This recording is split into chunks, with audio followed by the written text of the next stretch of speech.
SMA meeting of the semester. All right. Alright, just please turn off your cell phones real quick. Or sign. Alright. The first announcement is this Thursday. We are having a bonfire at Building F. It'll start at 7:30, and we're going to have s'mores and hot dogs available, and we also have the room reserved in case anyone wants to play games or anything along those lines. So everyone's invited, and we do really strongly encourage all the mentees and the mentors to be there. Just a quick landmark update. There's the training tonight is in ATS room 142 at 8 p.m. Bring a pen or pencil if you're going to go, and you need to know your social security number. And then an internship meeting, if you're going to complete one in the summer or fall, right? It's going to be held in West Gym on November 20th, so make note of that. We're also going to have a spaghetti dinner on December 6th at 6 p.m., so you might want to write that down as well. The order form got sent out today, so take a look at that. It's due no later than Monday, the 19th. No late forms will be accepted. Just hand the form in to any of the board members or your faculty. Yeah, so right now, as an organization, as SMA, we are participating in the school business toy drive. There's going to be boxes set up this afternoon in West Gym on the first floor and second floor, right? Okay, any brand new toy, it can't be a used toy, unfortunately, or any kind of money donation. If you have a money donation, you can hand it in to us. Whoever out of the different groups that are doing it has the most donations gets a pizza party, which obviously we'll share with all of you. So it's a little bit of encouragement. And it helps the people or the kids out at UPMC and the Children's Hospital. So it's a good cause. All right, all of you should have received an email from Dr. Higgs. We are looking for a new treasurer for the spring semester since Kyle will be completing his internship. If anybody has any questions about the position, you can talk to Kyle or just come down and talk to one of us. And if you do want to run, just follow the questions that I put in the email and just reply back to me. Yeah, the next one, Chris, myself, Mike Brodsky, and Dave, we are going down to SEVT, which is a conference at the University of South Carolina, to present a case study about bringing an NHL franchise to Las Vegas. So just to build our brand, pretty much give us a little recognition as we go down there. We started at Twitter. We have about 75 followers right now in a little over a week and a half. But we just ask everyone to try to promote the LV Vipers hockey, the team called the Las Vegas Vipers, and really just trying to build some recognition for our projects and everything to give us something to present down there at the University of South Carolina. So if you could follow that, write it down, and take your phone out real quick and follow that, and then promote it to your friends, it'd be greatly appreciated. Public way. Hi everyone, my name is Matan Cohen. I'm also a junior sport management student, and I'm here today just to let you all know about the sport symposium that we're having. It's presented by the University Program Board, and it's co-sponsored by the Women's Studies Program, the Department of Sport Management, and the Communication Department. As you can see, Linda Cohn, Adam Schefter, and Desmond Howard will all be here for the symposium. The discussion topics for the event will be, they're going to talk about their personal career paths and challenges working in the sport industry, the business side of sports, working for ESPN, how sports affects media and society, also the Week 11 NFL matchups and Super Bowl contenders and pretenders. Also, we have at SRUTV is the Twitter account right here. So if you want to tweet with the hashtag SRUESPN any questions you have for any of the three speakers, we're going to put those all together and organize them so we can ask your questions to them. Tickets are currently for sale for $3 at the Student Center Help Desk. And the date's November 13th, 2012 at 7 o'clock in the Smith Center Ballroom. If you have any questions, you can feel free to shoot me an email, or if you have any questions now, I can answer them for you. Thank you. Are there any faculty announcements? Okay.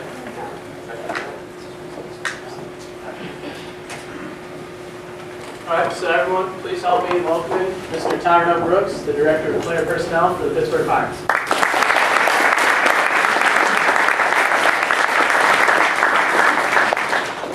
It's a pleasure to be here today. Let me just talk about just kind of the whole journey. And when I look at my own career, it's a case where truly it's been a journey. This is my 17th year working in baseball. And obviously now it's led me to Pittsburgh here with the Pirates. How many Pirates fans do we have here? Everybody should get how many people had a really good feeling about the possibility of, say, at the All-Star break, maybe the Pirates winning the division? I was in the same boat. Obviously, this year was just like in 2011, a little frustrating finish. Obviously now we look. This is a case where we have another challenge to face here for 2013. A situation where obviously you try to do the best you can in trying to put together the right roster based upon the resources that we do have available. And we've had cases the last 2 years where we've gotten to the trading deadline at that point, and then in August and September, we kind of fall around on our faces. So the frustrating part for me this year was at the time during late August and early September, I was in Japan and Korea for like 3 weeks.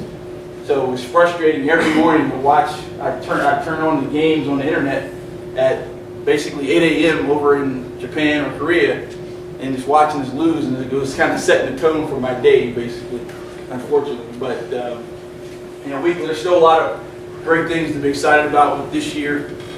We obviously fell short of our goal where we really wanted to be, but definitely coming into 13 here, we're excited about still the roster that we have in place and what we're going to plan on doing this offseason. Right now, as you can probably expect, this is a very busy time for us as we're trying to get ready for the next year. Just trying to make decisions on players, guys that we're trying to bring back, and also exploring opportunities to try to help them better our franchise. But let me just start from the very beginning. I mean, for me, I can remember myself sitting, trying to decide what I wanted to do as far as a career. I was a student at the University of Maryland. Anybody heard of this school? There in College Park, Maryland. I came in as an accounting major. Anybody who's an accounting major? Y'all have that as an option? I was an accounting major. Also, while I was there, I decided to add marketing as a second major. And at the time, actually, when I was in college, I was not an athlete there at Maryland, but while I was there, I was actually a photographer covering a lot of sports. That was one of the things, like just the passion of being around the sports game, around sports, around different events. So I was a photographer while I was a student, as a business student. And when it got to the point when I was looking really in my last year, I was there in Maryland for 5 years. And during my last year, I started wondering, really, man, I really would love if I could, because sports has been such a big part of my life. So any way I can just stay connected to it in some form. Baseball had always been something I was passionate about since I was like 5 years old. And, if I could find some way to do that, to get involved and still be involved with sports in some form, I had to see if I could find some way to do that. So I remember at the time I was going into my last semester, and at this time I had already started an interview for a bunch of other different business jobs with different companies. But really, I looked at it, my heart truly really wasn't in it, because I really wanted to do something related to sports if I could. I happened to be at a bookstore, and I found a book. I don't know if it still exists anymore, but it was called The Internship Bible. And I was at a bookstore and I saw the book and I ended up buying it. And it had a listing of all these internships with all these various companies. And it also had a whole section just based on the sports teams in it, whether it was the Dodgers or all these other franchises that had sports teams that offered these established internship programs. And I happened to stumble upon the one that the Atlanta Braves had. And I took a look at that, and I saw what they were looking for, and I saw it was an established program that was created by Hank Aaron. And anybody know who Hank Aaron is? A few people. Obviously the home run king until Barry Bonds recently. Probably still in the mind of a lot of people, still the true home run king. But in that case, I saw the information they had about this at the internships that the Braves actually offered. And at that point, I immediately went to work, realizing, hey, this sounds like a great opportunity. At the time, I sent them what they needed as far as letters of recommendation, transcripts, a resume as well. And at that time, also, I looked at, I hadn't really had it wasn't a lot I could say I could totally put on my resume that would build me up to feel like a person that was super experienced. But at the time, really I was trying to look for some way to just kind of separate myself. So in the process of what they wanted sending in, I even sent in a few of my photographs with the actual package that they wanted, just to try to separate myself. And I went ahead and sent that in, and then a few weeks later go by, and then all of a sudden I hear back from them, and they said they want to schedule an interview. And one of the very first questions when we actually did the actual interview, it was a phone interview, was tell me everything you know about the Atlanta Braves organization. And I was totally dead on. I was prepared. I was ready. And it turns out that was really the question they used to really weed out people. Because if you didn't know the organization, obviously didn't show you have a real sincere interest in trying to be there. So I remember that very first question. When they asked me that, I gave them everything. At that time, the Braves had just won a World Series in 1995. And here was 1996 at that point. So I actually was rooting for the Cleveland Indians, who were actually playing the Braves in 1995. At the time, Eddie Murray. Anybody know who Eddie Murray is? Hall of Famer. Eddie Murray was my favorite player of all time, and he was actually with Cleveland in '95 in that World Series. I was rooting for them against Atlanta. Well, I went through the interview process there. Gave them everything I had as far as what I knew about the organization, and did my research there. And then they said, oh, okay, that's good. But you've made it through this little cut here. So we're going to contact you again. Turns out in 1996, anybody remember what happened during the summer of 1996? Anybody know a big event that happened? There it is. Summer Olympics were being held in Atlanta that year. So that year, as far as their hiring process with the trainee program that they had, they were having issues really trying to get people down to Atlanta. So I ended up doing another phone interview during the process. And at the time, actually, I thought maybe I was going to try to get into on the marketing side, on the business side, just because that's where my background had been. And I was just talking to them, and then actually the person who interviewed me said, you know what, I'll talk to you a little bit about if you have interest in working on the baseball ops side. You're more than, I told her a little bit about my background. I had a chance to play baseball and football at small college level. And she said, well, you know what, I'll look into it, I'll consider you for trying to get in within the baseball operations department. So we go through that process, she interviewed me, and then, a little bit of time goes by, and then it's a month before I'm about to graduate. I get a call, and she let me know, hey, you know what, we decided we want to select you to come down and be part of our trainee program and join us right after you graduate. And I was so excited. There was an opportunity, even though it was a case where I was going to come in and make $6 an hour, still it was going to be a chance to really do something I truly wanted to do, work for a team. Obviously it was high profile at that time as well, and just that chance to come in and get started with an organization. So I feel very fortunate and blessed that I was able to get that started. And the one thing you'll find is wherever you can do to get yourself in the door, that's the key thing. From there, once you get yourself in the door, then you can truly make things happen. So I came in initially right in as an intern there, a trainee basically. The way the Braves actually did things, and a lot of organizations do it still now, is the people that come in as part of their trainee programs, those are the first people that get considered for any jobs full time. So every year you have a case where anybody that came in as a trainee and then somebody that's full time within one or any of the departments decides to leave the actual organization, they look at the pool of candidates that are there as trainees as the first point of contact as far as trying to look for replacements. And so the most important thing is getting yourself actually in the door, whatever way you can actually do that. So that right there was a big step for me, because I was during my internship, I came in. It was a case where, John Schurls. Anybody know who John Schurls is? John Schurls is a gentleman he's now currently the president of the Atlanta Braves. He was the general manager of the Atlanta Braves at that time, and he's one of the greatest general managers in the game ever.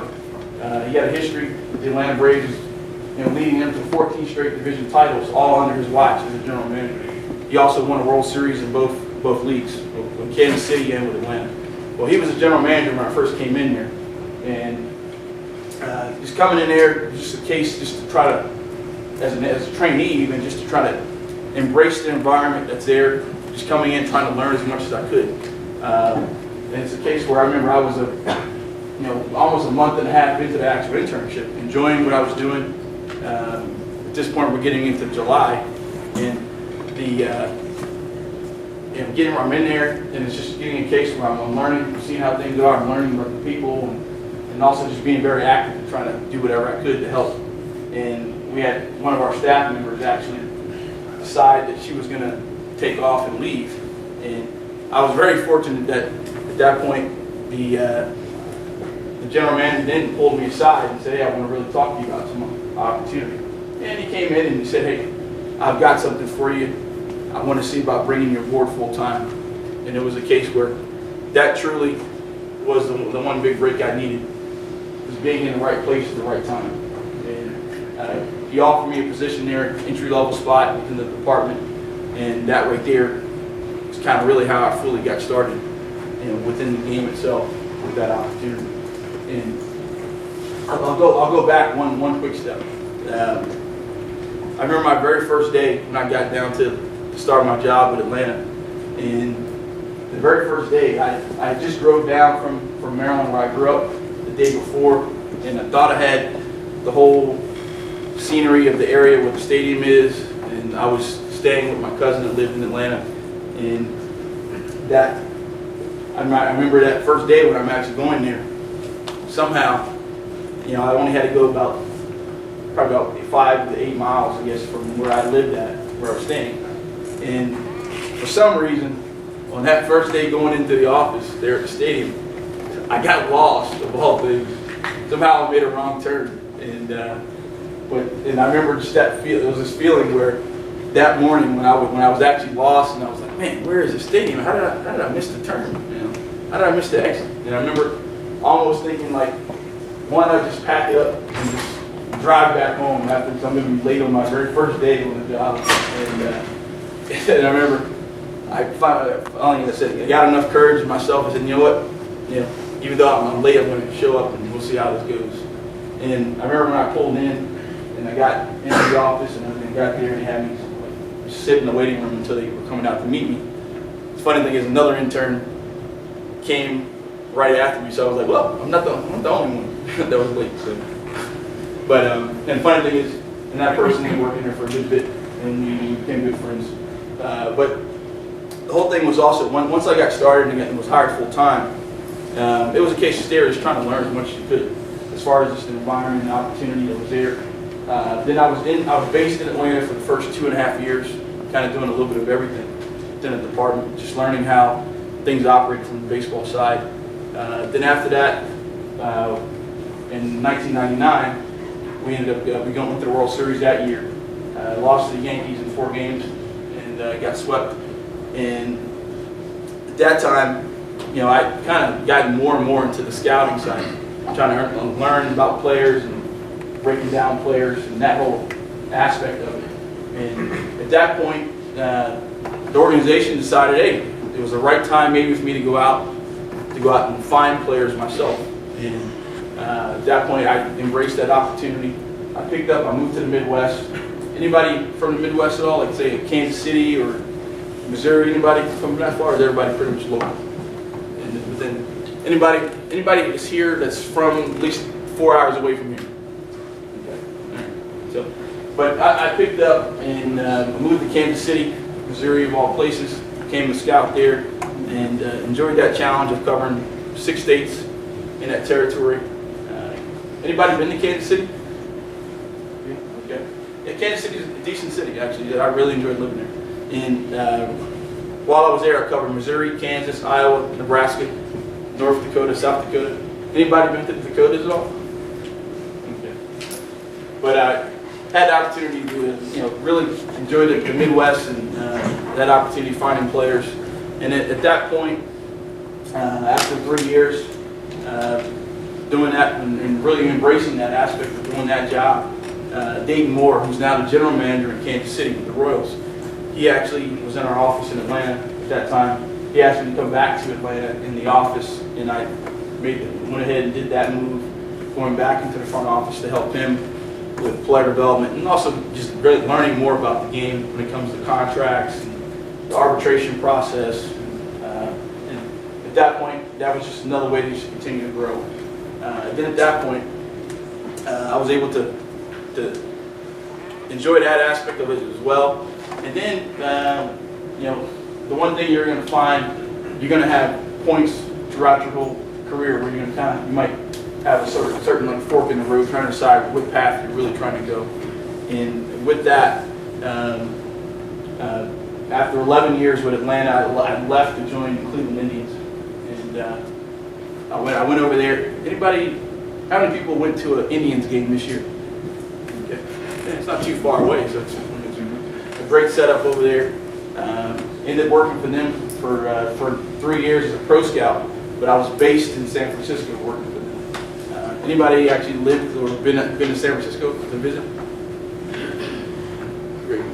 Another really good city. But the one thing that you're kind of seeing with this whole theme of things, you're going to have challenges where the way this industry works, you're going to be moving a lot of times place to place just depending on the opportunity. Hopefully you find a place that truly, the place you're going to enjoy and want to be there. I went to San Francisco, and then obviously was enjoying that aspect. I was scouting major league and minor league games, finding players, recommending guys that we could sign as free agents and as minor league free agents as well. Enjoyed that aspect, but the one tie there with the whole thing was Neil Huntington, who was the general manager here in Pittsburgh. We worked together in Cleveland with that organization at that time. So we also we already known each other for quite a while. I mean, the one thing you're going to find, this whole sports industry, like a lot of industries, it's about people. It's about relationships, building those relationships, maintaining those relationships, and that was the key aspect that allowed me to get over here to Pittsburgh. In December of that year, I came over here to Pittsburgh and to work back in the front office. I was the director of baseball operations the previous 2 years, and then this year was the director of player personnel. But it was an opportunity to come here to Pittsburgh, get back into a front office situation here, trying to build something special here in Pittsburgh, and to be part of something, trying to revive this organization, to get it where we want it to be, and get it back to where it was years ago. How many people can name the last 2 World Series championship years the Pirates had? What you got? Yep, that's good. And the funny thing is, both those years, obviously, they played against the Baltimore Orioles. Orioles were one of my favorite teams growing up, and then obviously my former favorite player of all time, Eddie Murray, played for the Orioles for a long stretch, and then after that, kind of followed wherever he went. But just that aspect of working with Cleveland, coming over here, and then coming to Pittsburgh, trying to build something special here. At this stage, here we are now. It's at this point in this regime now, just trying to build something here. Obviously, patience is running a little thin at this stage. I mean, there was a lot of, how many people were reading all the media stuff that was going on here, like in September? And I mean, it was pretty harsh. I mean, a lot of things that were being written. So, but I mean, right now, it's a case where we've got to come together as a group and come and see what we can do to try to build something. But let me just talk about a key aspect. As I said, people and relationships are a big aspect that you're going to have to realize that's a big part of this. it's a case where if I'm in the process of I'm trying to hire somebody, it's a case where I might have 3 or 4 people. Their skill sets are all very similar, but it's all going to probably come down to who I feel most comfortable with, and that's going to be I've either had prior dealings with them, or I've seen them interact with me, or and that's the biggest thing where you have an opportunity to come in as an intern, even with any company. That's a case where truly, that's your opportunity really to basically audition with that organization. Just because you're getting a chance to work firsthand, they fully get an idea of what you can truly do. And that's the one aspect where we look at every day. The toughest thing we do is when we do have to go about the process trying to hire people. Let's make sure we got the right people, the right person that's going to come in here and give that a great effort, obviously. But the biggest thing is I'm always looking for, I want people that are going to be better than me, for sure. The people that are intelligent, have an idea of what's going on, the landscape of the industry, and just having an idea truly of what's out there. And then also just being a case where, hey, this person is somebody that, I want to hire somebody who I think has a chance to be a future general manager. Somebody has an upside to do that. That's what I'm always thinking about when I'm trying to hire. Is this person somebody that has a chance to truly move up? And that's what everybody when they're in a hiring process, that's what they're looking for. People that they know have upside, a chance to do things. Going back to just the idea of networking. When I was living in San Francisco, I started thinking a little bit. I was like, people talk about, they would always ask me, well, how did you get into the industry?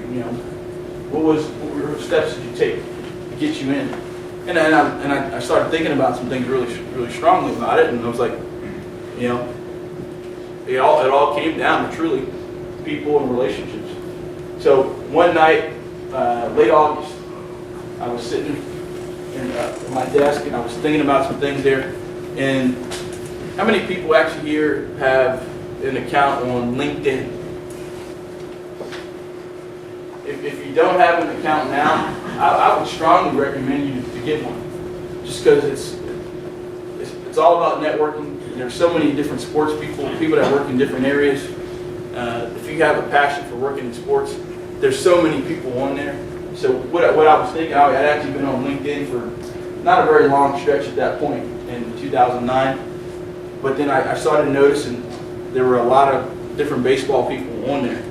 And I said, well, what if I could come up with a way to truly bring people together that are in the industry, that are passionate about the industry, and then also look at another element.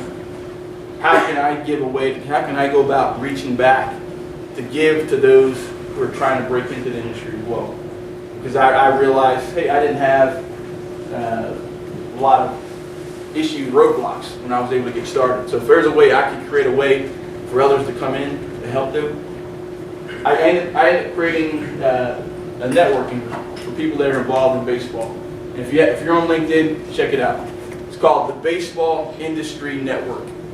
And that night in August 28th, 2009, that's when the whole network group was created.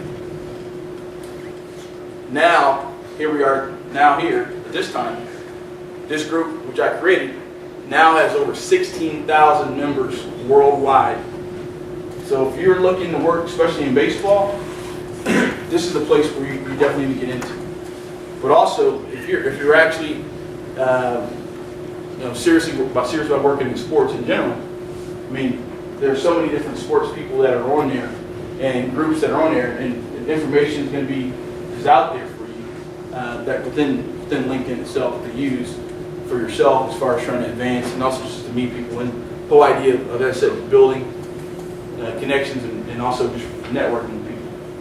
So, but definitely check it out. You can actually go to LinkedIn, and look in the group directory. You'll see it in there for Baseball Industry Network. You can also follow us on Twitter. On Twitter, it's the hashtag is TYBBNet. TYBBNet. And also we have updates on there. But also as part of the actual group, we try to have actual events in different cities, just to allow people to come together to meet other people in the game. One thing you can meet virtually online with the actual LinkedIn account, but here's a case where we can actually meet face to face, just continue to build those relationships. So I'm gonna open up the floor for questions that people have about the industry in general, or any questions you have that I can help you. That's what I'm here for. My day here, just to talk to you guys and kind of open up the floor. Any questions people have? In our budget and finance class, sport budget finance, we were talking about luxury taxes.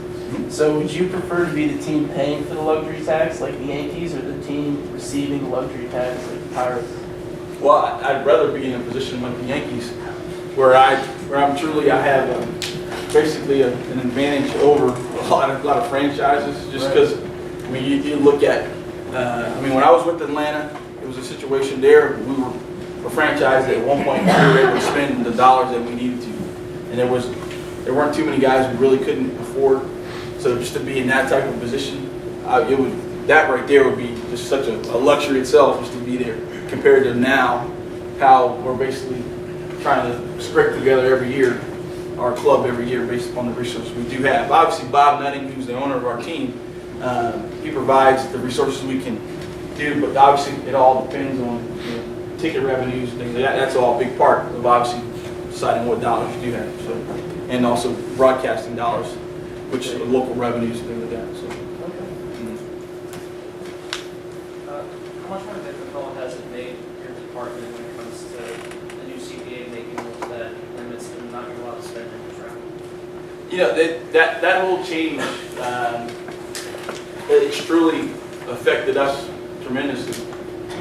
As an organization, before that new rule was put in place, we were really trying to be aggressive, realizing that, one, we're going to have trouble trying to outspend teams on the major league free agent market. But here was a case where we can basically level the playing field, and what we were able to do at that time. Now, with the adjustments now, with the new CBA rules that are put in place for the draft, that totally changed things for us now. We went from 2011, we spent like $17 million in the draft, which was a record for spending. But then this year, with the new rules in place, we end up dropping down to spending basically just under $4 million. And that part of that was also we didn't sign our first pick this year. If we would have had a situation where in 2011, where we had the opportunity to pretty much do what we had done in the past, we probably would have ended up signing our first pick and got something done. But due to the limitations that were in place, the maximum amount of money we could actually give in our top pick this year would have been $3.8 million without incurring any other penalties.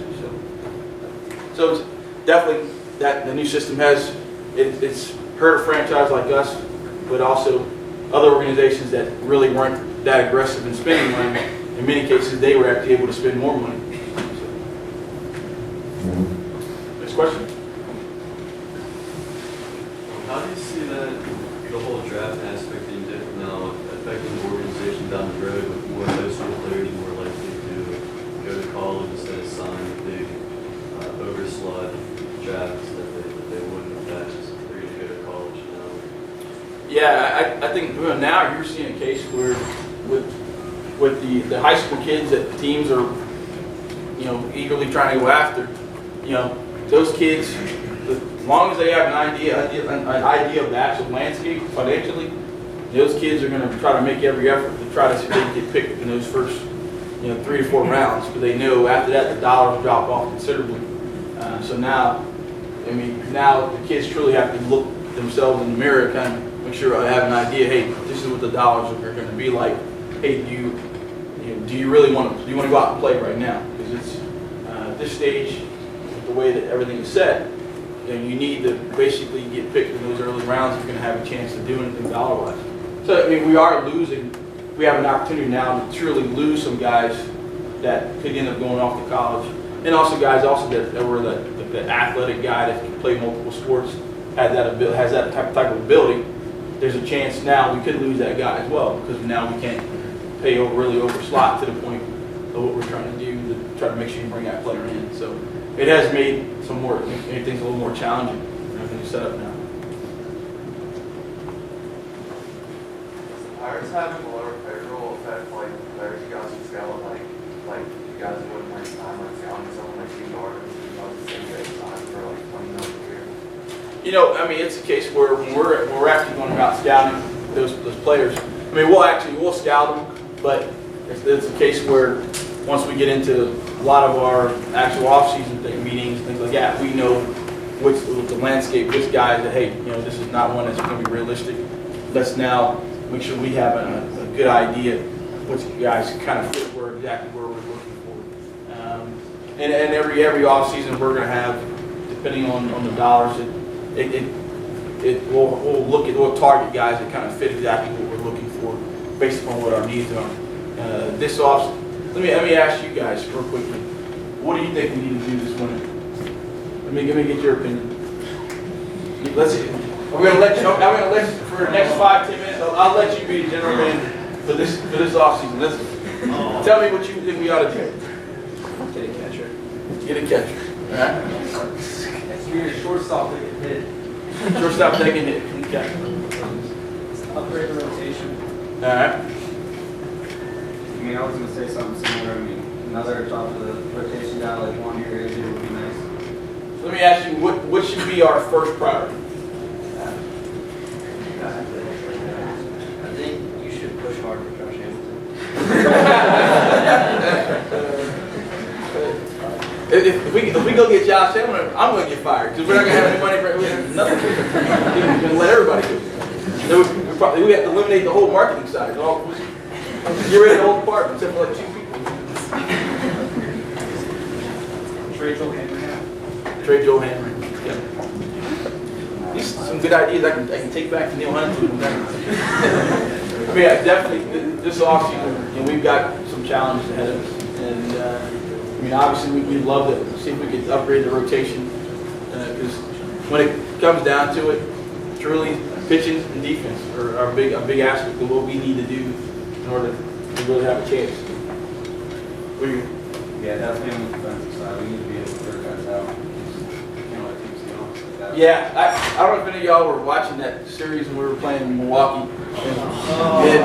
I just never forget. I think at the time I was actually I was there. I was in Pittsburgh that night. And I just remember like, man. I mean, they were literally leaning off first base, like, and all of a sudden like setting this like ready to go with a track meet. But yeah, we do have to do a better job of throwing out runners, and it obviously that point was kind of like the lowest point I'd say probably of the season as far as trying to throw out runners. Trusting younger bullpen arms. Yeah, I mean you look at. I mean we do have a lot of young arms that are kind of all part of that whole group of guys that are trying to come in. Jared Hughes, those guys. Obviously, Jason Grilly is a free agent. Should we re-sign him? Yes. Are you willing to go 2 or 3 years for a guy that's 36?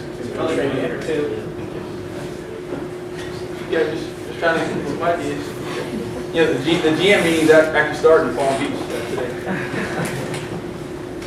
I think that overall stability in the bullpen throughout the whole year is huge because you look when we were dominating in the first half and even up until August 3rd when the actual collapse started. But more so in the first half, like our bullpen was completely solid in the first half, and then we saw a lot of flip-flop and the underarms coming up from guys breathing reliefs, Yeah, I mean, I mean, it definitely was a tale of two halves, essentially, at some point. I mean, it's obviously once we had a case where we stopped really pitching as well as effectively, especially starting wise. And obviously the deal we made when we were able to get Travis Snyder from Brad Lincoln. I mean, obviously, Lincoln, when you look at it, he was a good piece as far as what he did in the first half before he was traded. And that kind of hurt a little bit. So some guys had to go into other roles that maybe they weren't familiar with as well. So that was something that we've got obviously these questions that we got to go about and try to answer, get taken care of this winter, and also look at our resources and see exactly how can we maximize our value as a franchise and what we can do as far as the pieces we have. Looking how after the All-Star break happened, do you regret not being more aggressive? No, I think we from the way we put together the club and everything, the moves that we did make at the All-Star break, at the basically the training deadline, I mean, we felt those moves could help us. And also, it's a situation where we're not an organization that's going to get a guy really to be like a rental. That's not really our thinking. We're thinking truly long-term. There's a guy that fits, who's going to have multiple years of control. I mean, that's the one aspect you find the way the industry is now. You know, teams that have guys that they feel are assets that have multiple years of control, they're going to cost you a lot to get in a trade, or teams just are not going to be willing to give those guys up. So that's the one thing you always battle, that aspect. Do you still feel that the Moneyball effect is around in baseball, and do Pirates kind of take that into consideration when they go after players? Yeah, I mean, you look at the landscape of all 30 clubs. You know, back when the Moneyball book first came out, how many people have read the book? It's a good read. If you've never read it, just to read it. How many people seen the movie? Tell you a quick story. The guy that played David Justice in the movie, he actually was a scout with Atlanta when I first got started, and he actually scouted for a couple years, and then got fired, and then he immediately moved to LA to try to become an actor. He thought he was a rapper too, so he moved out to LA.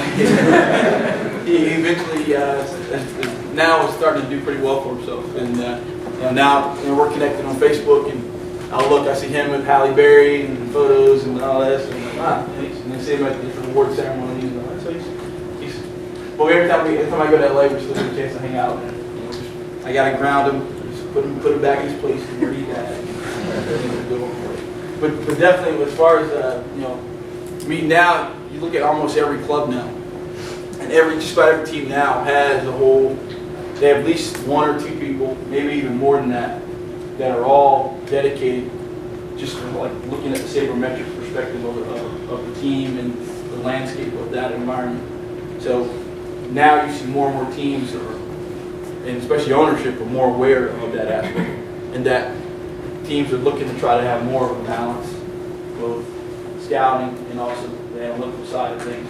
I mean, we have basically a whole analytical department that works hand in hand with us as far as trying to make sure we're looking at things both objectively and subjectively, so then we can come to a decision there.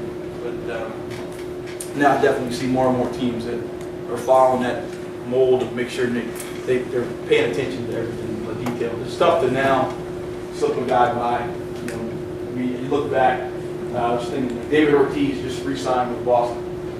Years ago, and I think it was around 2002, right? 2002, yeah. He was non-tendered, not offered a contract by the Minnesota Twins, and at that time, he was still productive in what he did there in Minnesota, basically as an DH. Yet they cut him loose.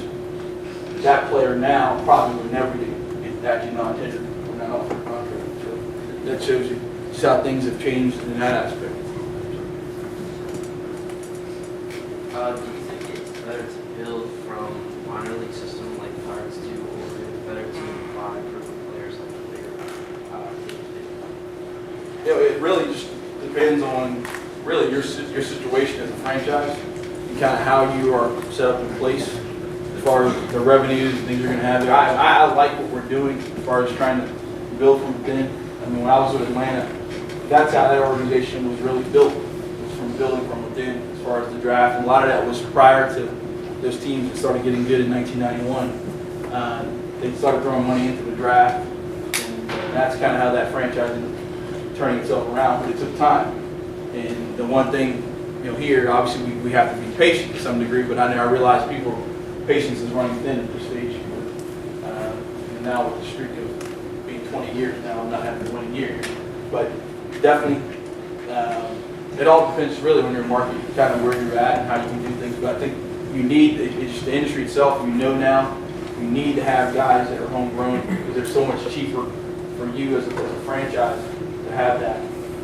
And it's just whatever you can do there to build and get guys to the big leagues via your own players. That right there is so helpful instead of having to go out all the time and get something. And then obviously, whatever pieces you do have that are excess in your mind that could fit, they have value to be used to get other players to you. Even even the whole time I was with Atlanta, it was a situation we tried to develop as much pitching as possible. And then you got to a certain point where you figured out which guys you truly needed to hold on to, and which guys you know that you could actually move in a deal. I'm excited already for this year's draft because you have 2 of the top 14 picks and 1 money to spend.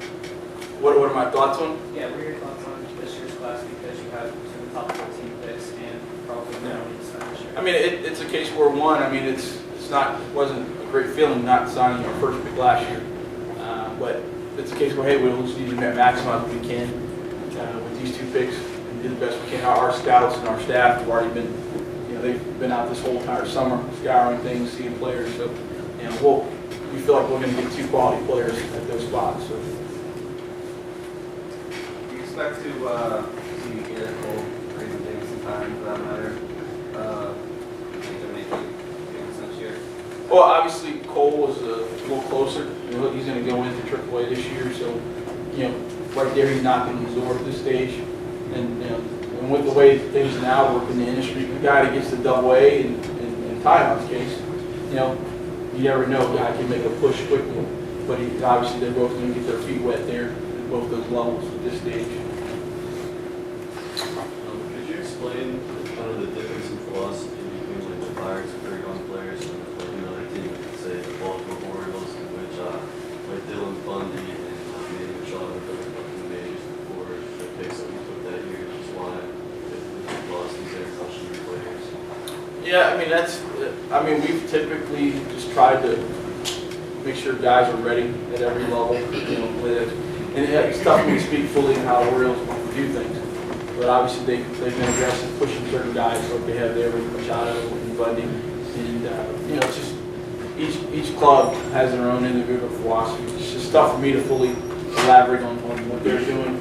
Obviously for them it paid off on what they did as far as getting Machado to the big leagues, and he helped them this year even, helped them get them in the playoffs, and also what he did contributing there. So tough for me to fully say that, but every organization has a different philosophy in how they do that. And the whole thing is, you got to have a plan in place, but then also you got to learn when to tweak things as part of that plan as well. Let's talk a little bit about any questions people have about, say if you're trying to work in, like say the marketing side or something like that, anything I can help you there as far as just that environment. I can tell you one thing is with us in Pittsburgh, it's funny, the environment that we have within, say, my baseball operations department compared to what we have in our business side can be a little different, even though we're all in the same building. For example, I don't normally wear a suit or a tie. It's not something we have to do, but everybody that works from the business side, every day they're typically always in a sports coat and a jacket and everything. We have more of a business casual type dress code within our department in baseball operations, and we're 1 floor below them. Actually 1 floor above them. But it's just where we are in the building, but obviously they just have a different culture now. A lot of that's just depending on the management team that is running that. Lou DePauli, who is our executive vice president for marketing, he actually has a background where he worked also with the NBA. And also with the Atlanta Spirit, which at that time ran the hockey team down in Atlanta, and also the basketball team. So the whole thing is also just the whole idea of like relationships and that type of aspect. They've brought several people that he worked with down in Atlanta. And that's one aspect where you meet people and you bring people, you have a chance to work with them, and then the next thing you know, you'll bring them onto your team because you're looking for ways to expand things. But also, there's a lot of, from the marketing side, a lot of what's done from that is universal throughout the whole entire industry. So it's a case where you can get talented people that work in another sport can come over and transition over to baseball. Obviously, and what I do on my end within baseball operations is totally different from what an NFL team would do as far as people that work in their football operation. But from a marketing standpoint, that's something that can be universal depending no matter where franchise you're at, whether it's in the NHL or NFL. But they might have certain practices, certain policies that are different, but still a lot of things are going to be the same, going to overlap.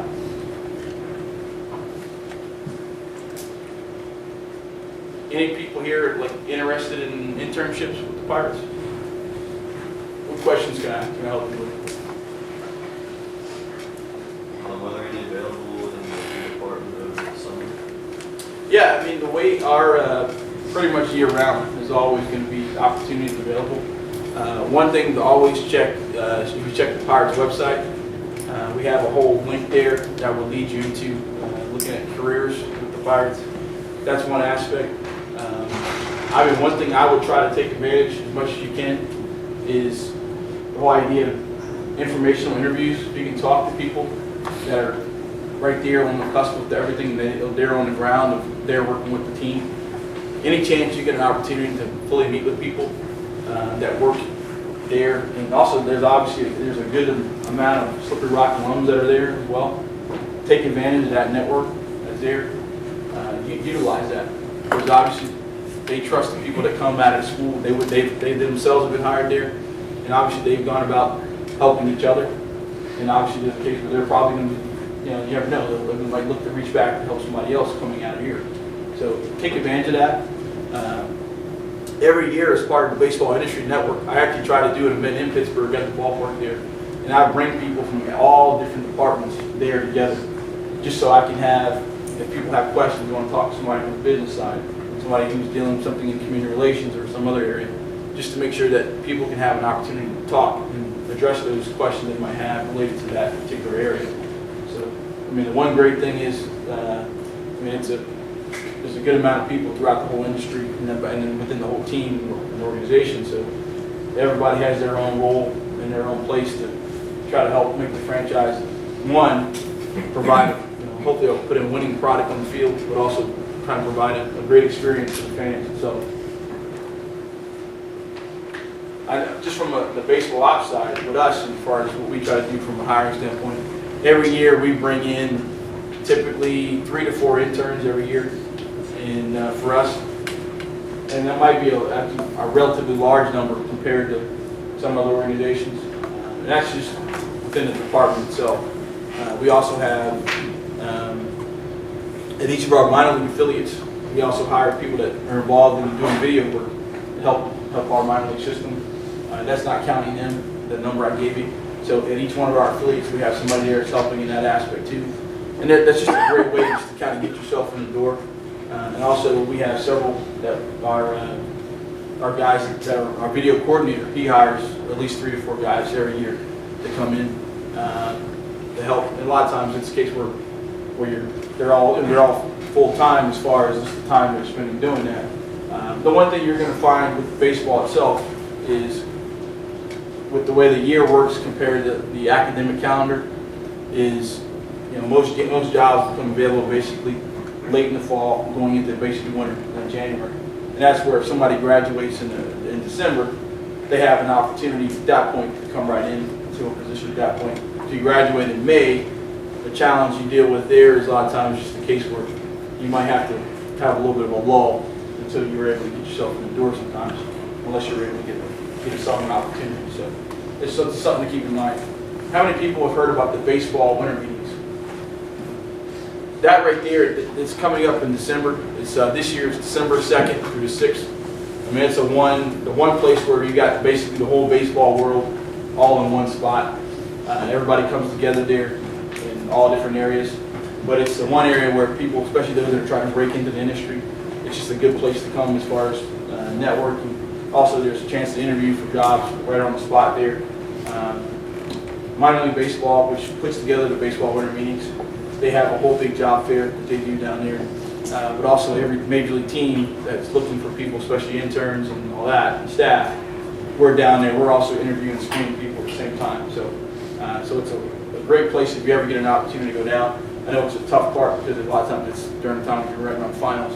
So, but still, it's a great thing to do if you're able to do it. Just experience it, and also just to kind of start networking and building that path where you're trying to get to. I mean, the one thing I definitely encourage you is, as far as internships, start as early as you can. Get that experience you can as early as possible, and then from that, just continue to build your resume, and also just the idea of connecting with people and continuing to build relationships with them. other questions? Did somebody who hasn't asked a question?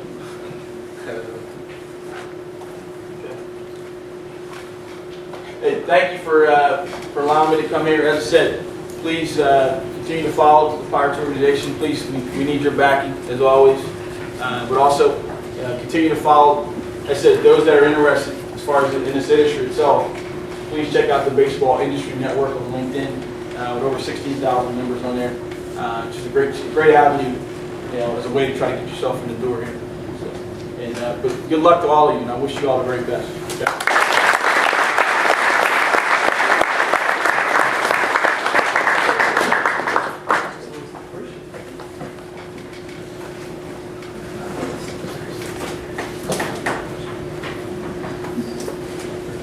All right, just a quick recap. On Thursday, we're having our bonfire at 7:30. Voting out, please come out. We're just gonna hang out, eat some s'mores and hot dogs. Oh, and there'll be raffle tickets there too, so you can get entered to win some money, which is always a good thing. The internship meeting is November 20th, which is the day before everyone will probably go home for Thanksgiving break, so just keep that in mind too. Spaghetti dinner, December 6th, that's the week before finals, so right before you start studying for finals, you'll get some spaghetti. And we're also looking for a treasurer, so please send Amanda an email if you're interested in the position. And I know some of you are going, this is your last SMA meeting, you're going off to your internship, so good luck with that, and we wish you the best. Oh yeah, and follow LB Vipers on Twitter, please. Thank you.